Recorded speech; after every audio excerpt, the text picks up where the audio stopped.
고 김세론 씨의 사망 원인을 둘러싼 진실 공방이 두 달째 이어지고 있습니다. 특히 지난주 있었던 유족 측 기자회견이 또 다른 갈등의 불씨를 낳았는데요.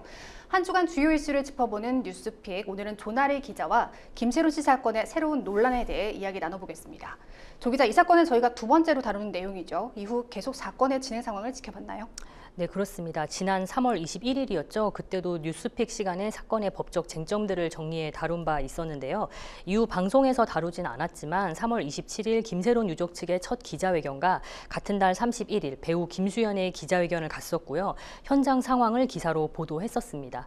양측이 한 번씩 진행한 기자회견 이후에도 일부 새로운 주장이나 이슈들이 있었습니다. 하지만 워낙 입장이 첨예하게 갈리는 부분이라 기자회견 같은 공식적인 자리에서 나온 이야기가 아니라면 기사화하지 않았는데요.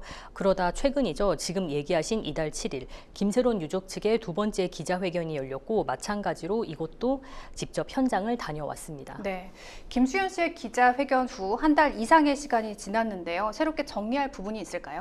네, 기존에는 김세론 씨가 골드 메달리스트로부터 6억 8천여만 원의 변제 압박에 시달렸는지, 그리고 김수현 씨와 미성년 시절부터 사귀었는지가 주요 쟁점이었는데요.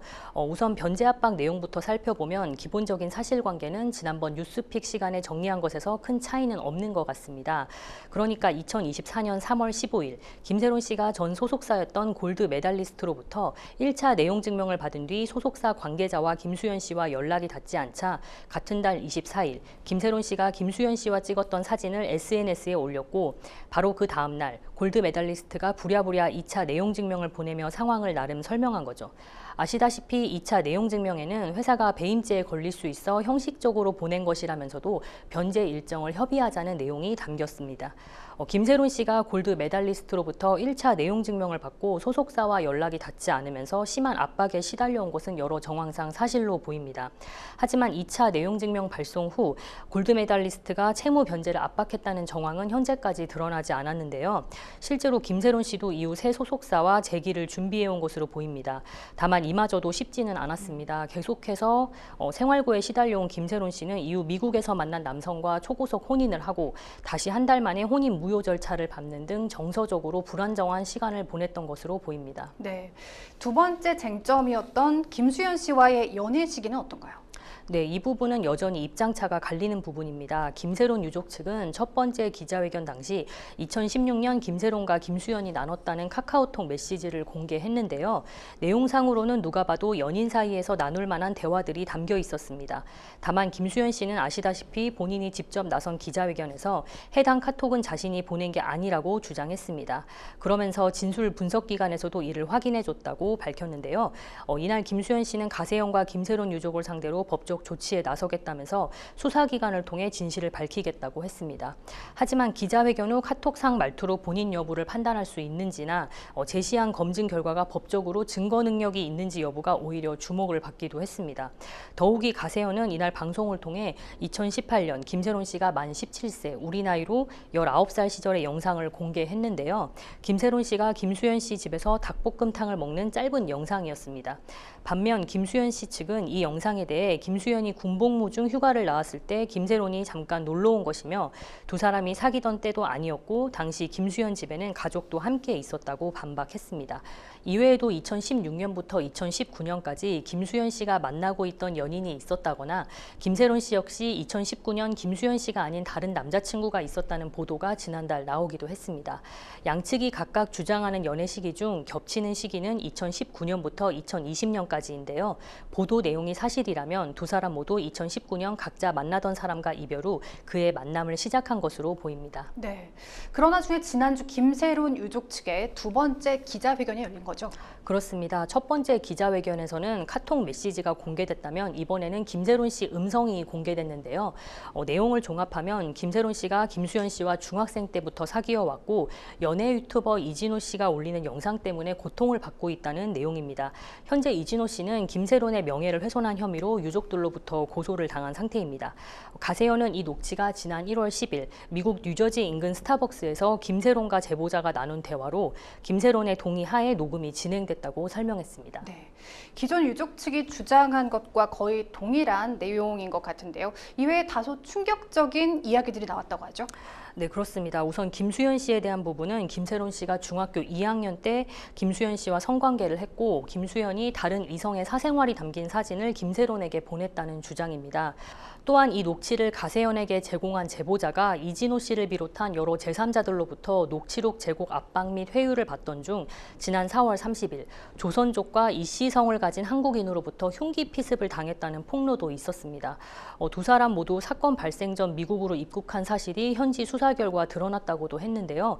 유족 측은 이를 토대로 김수현을 아동복지법 위반 및 무고죄로 고소했고요. 제보자에 대한 범행 역시 수사를 의뢰한 상태입니다. 네, 들으면서도 다소 믿기 어려운 내용인데요. 그런데 이날 발표된 내용이 조작됐다는 의혹이 있죠? 그렇습니다. 유족 측의 기자회견이 끝난 후 바로 옆 공간에서 이진호 씨의 기자회견도 열렸습니다. 이진호 씨는 해당 제보자가 가세연은 물론 자신과 골드 메달리스트에게도 접촉을 시도했다고 얘기했는데요. 또한 이 제보자가 자신과의 통화에서는 김세론이 김수현과 성인이 된 후 만났다고 얘기했다고 주장을 했습니다. 이진호 씨도 제보자로부터 김세론 녹취를 받았습니다. 그런데 이 제보자가 이진호 씨가 요구하지도 않았던 가세연과의 녹취도 제공에 의아했다고 하는데요. 이후 녹취물을 검증한 결과 AI를 통해 만든 음성을 토대로 제보자의 목소리와 노이즈를 더해 만들었다는 분석을 받았다고 말했습니다. 이진호 씨는 이날 18페이지의 검증기관 분석 결과서를 기자들에게 배포했고요. 최근 자신의 유튜브 채널에서도 감정물을 공개했습니다. 특히 조작 논란에 불씨를 지핀 것이 있었습니다. 바로 제보자가 흉기 피습 증거로 제시한 손바닥과 어깨 부상 사진입니다. 이 사진이 구글에서 검색하면 누구나 찾을 수 있는 이미지였던 것으로 드러난 건데요. 이에 대해 가세연은 기자회견 당일 유튜브 방송을 통해 제보자와 추가 인터뷰를 공개하고 조작 의혹을 전면 부인했습니다. 가세연은 문제의 사진이 제보자 아내의 실수로 비롯된 일이라면서도 제보 내용 자체는 허위가 아니라고 강조했는데요. 제보자 역시 억울함을 호소하며 자신의 부상 상태를 이미지가 아닌 영상으로 촬영해 공개하기도 했습니다. 네, 이진호 씨가 이 같은 기자회견을 직접 연 이유가 있을까요? 네, 앞서 김세론 유족 측이 기자회견에서 공개한 녹취는 제보자와 김세론과의 대화뿐 아니라 이진호 씨를 비롯해 여러 사람들의 녹취도 함께 공개됐습니다. 그중 이진호 씨와 한 현직 변호사의 관계자가 제보자에게 김세론 녹취를 달라면서 거액의 금액을 제시한 내용도 있었습니다. 가장 의아한 점이 이 현직 변호사와 관련한 내용인데요. 이 변호사는 개인 유튜브 채널을 운영하는 고상록 변호사입니다.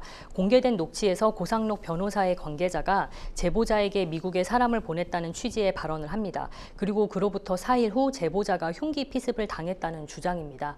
나아가 가세연은 고상록 변호사가 보낸 변호사들이 제보자의 변호사에게 김세론 녹취를 제공할 시 제보자 딸을 상대로 제기한 민사소송도 취하하고 20억 원의 현금을 바로 지급하겠다는 통화 녹취도 확보했다고 밝혔습니다. 네, 당사자들은 이에 대해 어떤 입장인가요? 네, 현재 이진호 씨와 고상록 변호사는 법적 절차에 돌입했습니다. 이진호 씨는 가세연에서 공개한 12분 분량의 녹취가 처음부터 끝까지 새로 가공된 음성 파일이라고 주장하고 있습니다.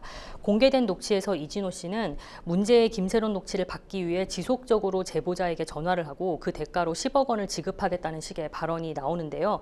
이진호 씨는 자신과 제보자 간의 통화는 모두 제보자의 요구로 이루어졌다고 반박했습니다.